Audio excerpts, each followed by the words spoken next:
ಬಂಧುಗಳೇ, ಎಲ್ಲ ಪ್ರೀತಿಯ ವಿದ್ಯಾರ್ಥಿನಿಯರೇ,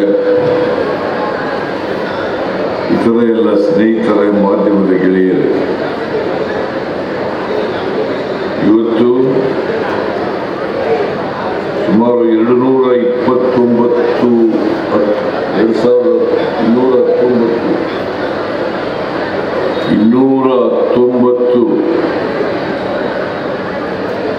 ಕೋಟಿ ರುಗಳ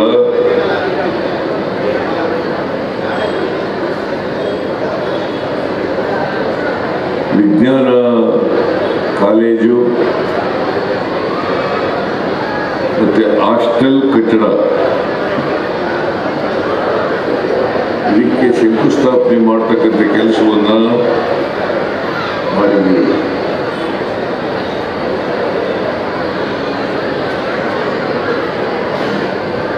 ಮಾರ್ನೀಸ್ ಕಾಲೇಜು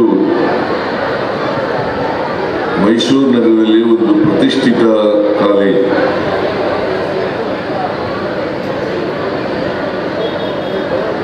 ಇಲ್ಲಿ ಸುಮಾರು 11,000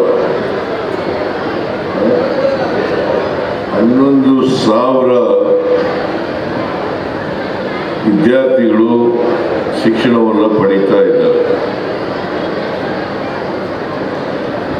ಮಾರ್ನೀಸ್ ಕಾಲೇಜಿನಲ್ಲಿ ಸಾಮಾನ್ಯವಾಗಿ ಸಾಮಾನ್ಯ ಕುಟುಂಬದಿಂದ ಬಂದಿರ್ತವರು ಮತ್ತು ಹಳ್ಳಿಗಾರರಿಂದ ಬಂದಿರ್ತವರು. ಆ ವಿದ್ಯಾರ್ಥಿಗಳೇ ಹೆಚ್ಚು ಜನ ಇಲ್ಲಿ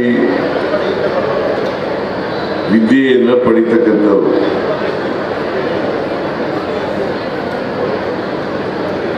ನಾನು ಹಿಂದೆ ಮುಖ್ಯಮಂತ್ರಿಯಾಗಿದ್ದಾಗ ಬಂದಿದ್ದೆ. ಇಲ್ಲಿರ್ತಕ್ಕಂಥ ಜಾಗದಲ್ಲೇ ಸ್ಥಳಾವಕಾಶ ಇಲ್ಲದಿದ್ರೂ ಕೂಡ ಬಹಳ ಕಷ್ಟದಲ್ಲಿ ಕಟ್ಟಡಗಳ ಕೊರತೆಯಿಂದ ವಿದ್ಯಾಭ್ಯಾಸವನ್ನು ಮಾಡ್ತಾ ಇದ್ದೆ. ಆಗ ನಾನು ಹೊಸದಾಗಿ ಬಡವರಲ್ಲಿ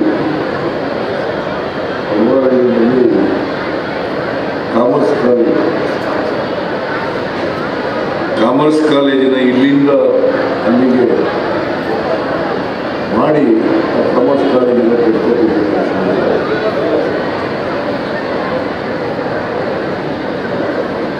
ಇಲ್ಲಿ 3 ವಿಭಾಗಗಳು ಕೂಡ ನಡೀತಾ ಇದ್ದಾವೆ. ವಾಣಿಜ್ಯ ಕಾಲೇಜು, ಆರ್ಟ್ಸ್ ಕಾಲೇಜು ಮತ್ತು ಸೈನ್ಸ್ ಕಾಲೇಜು 3 ವಿಭಾಗಗಳು ಕೂಡ ನಡೀತಾ ಇದ್ದಾವೆ. ಬಹಳ ಹಳೇ ಕಟ್ಟಡ ಇದೆ,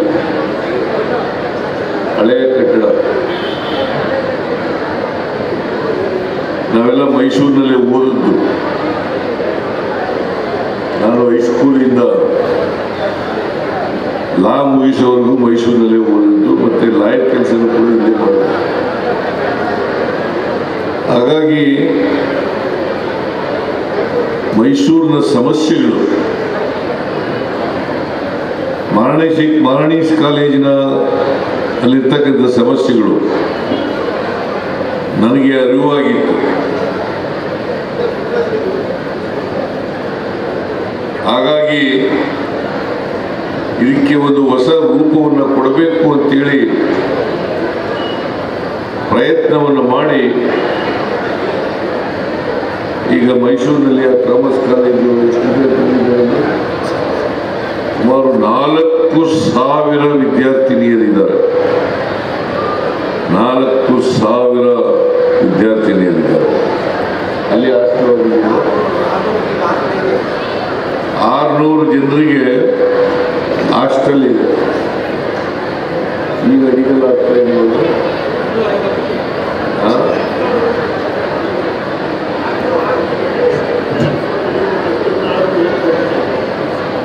ಸುಮಾರು ಇನ್ನೂ 600 ಜನ ವಿದ್ಯಾರ್ಥಿನಿಯರಿಗೆ ಹಾಸ್ಟೆಲ್ ಸೌಲಭ್ಯವನ್ನು ಒದಗಿಸ್ಕೊಡ್ತಕ್ಕಂಥ ಕೆಲಸವನ್ನು ಮಾಡ್ತಾ ಇದ್ದೀವಿ. ನಾನು ಹಿಂದೆ ಬಂದಿದ್ದೆ, ಈಗ ಸ್ವಲ್ಪ ತಿಂಗಳ ಹಿಂದೆ ನಾನು ಸುಧಾಕರ್ ಎಲ್ಲ ಬಂದಿದ್ದೆ, ನೋಡೋದು ಬಹಳ ಶಿಥಿಲ ಆಗಿತ್ತು. ಮತ್ತು ವಿದ್ಯಾರ್ಥಿನಿಯರು ಬಹಳ ಭಯದಿಂದ ವಿದ್ಯಾಭ್ಯಾಸ ಮಾಡಬೇಕಾದಂಥ ಪರಿಸ್ಥಿತಿ ಇತ್ತು. ಅದಕ್ಕೋಸ್ಕರ ಒಂದು ಹೊಸ ಹಾಸ್ಟೆಲನ್ನು ನಿರ್ಮಾಣ ಮಾಡಬೇಕು ಅಂತೇಳಿ ತೀರ್ಮಾನ ಮಾಡಿ ಸುಮಾರು ಎಲ್ಲ ವಿದ್ಯಾರ್ಥಿಗಳು ಸೈನ್ಸು ಮತ್ತು ಆರ್ಟ್ಸ್, ಅದು ಕಾಮರ್ಸ್, ಇಲ್ಲಿ ಸೈನ್ಸು ಮತ್ತು ಆರ್ಟ್ಸ್ ಸುಮಾರು 1,400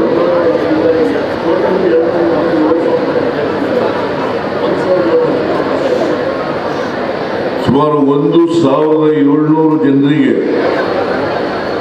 ಅವಕಾಶವನ್ನು ಕಲ್ಪಿಸ್ತಕ್ಕಂಥ ಹಾಸ್ಟೆಲ್ ಅನ್ನು ನಿರ್ಮಾಣ ಮಾಡ್ತಾ ಇದ್ದೇವೆ. ಯಾಕಂದ್ರೆ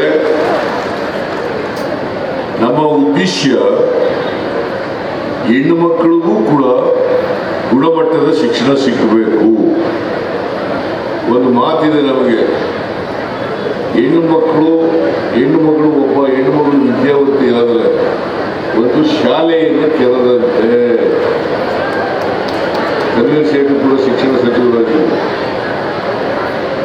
ಒಬ್ಬ ಹೆಣ್ಣು ಮಗಳು ವಿದ್ಯಾವಂತಿ ಆದರೆ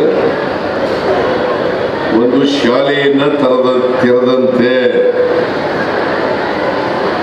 ಅದಕ್ಕೋಸ್ಕರ ಸಮಾಜದಲ್ಲಿರ್ತಕ್ಕಂಥ ಎಲ್ಲ ಹೆಣ್ಣು ಮಕ್ಕಳು ಕೂಡ ವಿದ್ಯಾವಂತರಾಗಬೇಕು.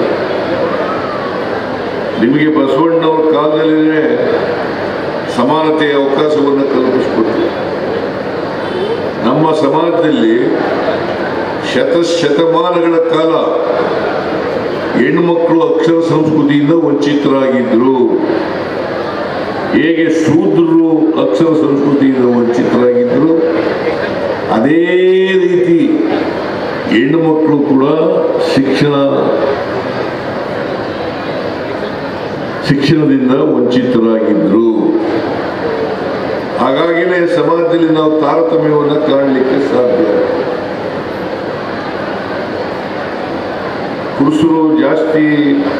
ಪುರುಷ ವಿದ್ಯಾರ್ಥಿಗಳು ಹೆಚ್ಚು ಕಲಿತಕ್ಕಂಥ ಮಕ್ಕಳಿದ್ದಾರೆ, ಹೆಣ್ಮಕ್ಳು ಕಡಿಮೆ ಸಂಖ್ಯೆಯಲ್ಲಿದ್ದಾರೆ ಅಂತಕ್ಕಂಥ ಅನುಪಾತವನ್ನು ನಾವು ನೋಡಲಿಕ್ಕೆ ಸಾಧ್ಯ ಆಗ್ತದೆ. ನಮ್ಮ ಉದ್ದೇಶ ಹೆಣ್ಣು ಮಕ್ಕಳು 100ಕ್ಕೆ 100 ಶಿಕ್ಷಣವನ್ನು ಪಡ್ಕೋಬೇಕು. ಅಷ್ಟೇ ಅಲ್ಲ, ಗುಣಮಟ್ಟದ ಶಿಕ್ಷಣವನ್ನು ಪಡ್ಕೋಬೇಕು. ಮತ್ತೆ ಈಗಾಗಲೇ ಸಾಬೀತು ಮಾಡಿದರೆ ಹೆಣ್ಣು ಮಕ್ಕಳು ಪುರುಷರಿಗಿಂತ ಕಡಿಮೆ ಇಲ್ಲ ಅಂತಕ್ಕಂಥದ್ದನ್ನು ಸಾಬೀತು ಮಾಡಿದ್ದಾರೆ. ಹೆಚ್ಚು ರ್ಯಾಂಕ್ಗಳು ಪಡ್ಕೊಳ್ತಕ್ಕಂಥದ್ದು, ಎಷ್ಟು ಮೊದಲನೇ ದರ್ಜೆನಲ್ಲಿ ಪಾಸ್ ಮಾಡ್ತಕ್ಕಂಥದ್ದು. ಈಗ ನಾವು ರೆಸಿಡೆನ್ಷಿಯಲ್ ಶಾಲೆಗಳನ್ನು ಪ್ರಾರಂಭ ಮಾಡಿದ್ದೀವಿ. ರೆಸಿಡೆನ್ಷಿಯಲ್ ಶಾಲೆ, ನಾವು ರೆಸಿಡೆನ್ಷಿಯಲ್ ಶಾಲೆಯಲ್ಲಿ ಓದ್ತಕ್ಕಂಥ ವಿದ್ಯಾರ್ಥಿನಿ ಇಡೀ ರಾಜ್ಯಕ್ಕೆ ನಂಬರ್ 1 ಸ್ಥಾನದಲ್ಲಿ ಬಂದಿರ್ತಕ್ಕಂಥ. ನೀನೇನಾದ್ರು ರ್ಯಾಂಕ್ ತಗೊಂಡಿದ್ದೀನಮ್ಮ ಪುಷ್ಪ? ಓದಿದೀಯ? ಬೆಂಗಳೂರಲ್ಲಿ ಓದ್ತಾ ಇದ್ದೀನಿ, ಎಲ್ಲ ಬೆಂಗಳೂರು. ನೀವೆಲ್ಲ ಬೆಂಗಳೂರು ಸೇರ್ಕೊಂಡ್ಬಿಟ್ಟು ಓದಿದೀಯ? ಯಾಕಂದ್ರೆ ನಿಮ್ಮ ಅಪ್ಪ ಇಂಜಿನಿಯರ್ ಆಗಿದ್ರಲ್ಲ, ಹೆಚ್ಚಿನ ವಿಡಿಯೋಗಳಿಗೆ ಪ್ರತಿಧ್ವನಿ ಯೂಟ್ಯೂಬ್ ಚಾನೆಲ್ ಸಬ್ಸ್ಕ್ರೈಬ್ ಮಾಡಿ, ಬೆಲ್ ಐಕಾನ್ ಕ್ಲಿಕ್ ಮಾಡಿ.